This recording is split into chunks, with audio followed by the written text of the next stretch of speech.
गौतम बुद्ध और आम्रपाली, मोह का एक क्षण। रात का समय, वैशाली का महल। आम्रपाली झरोखे से देख रही थी। नीचे दूर कहीं गौतम बुद्ध अपने शिष्यों के साथ ठहरे थे। उसकी आंखों में एक अजीब सी बेचैनी थी। यह वही आम्रपाली थी जिसकी एक झलक पाने के लिए राजा महाराजा तक पागल हो जाते थे। लेकिन आज पहली बार कोई था जो उसकी ओर देखकर भी उदासीन था।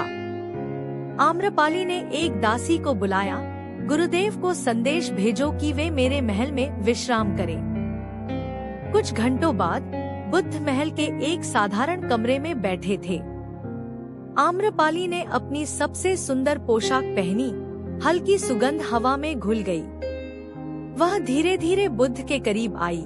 उसकी आंखों में आकर्षण था, होठों पर हल्की मुस्कान। भगवान, क्या आपने कभी किसी स्त्री के स्पर्श को महसूस किया है? आम्रपाली ने धीमे स्वर में पूछा।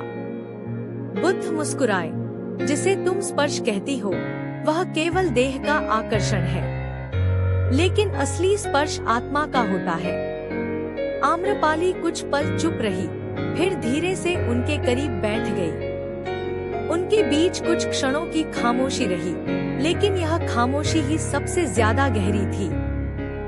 उस रात आम्रपाली ने जाना कि वासना से बड़ा भी कोई प्रेम होता है।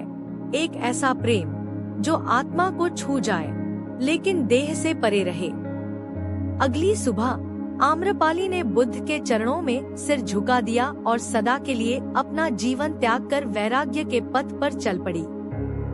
आम्रपाली बौद्ध को मन ही मन में प्रेम करने लगी थी, जिसका एहसास आम्रपाली को तब हुआ जब आम्रपाली का शरीर बुद्ध के लिए व्याकुल होने लगा। लेकिन बुद्ध ने आम्रपाली की आंखें खोली या बोले, प्रेम शरीर से नहीं आत्मा से किया जाता है, इसलिए ये तुम्हारा प्रेम नहीं आकर्षण है। आम्रपाली बौद्ध के सामने नमस्त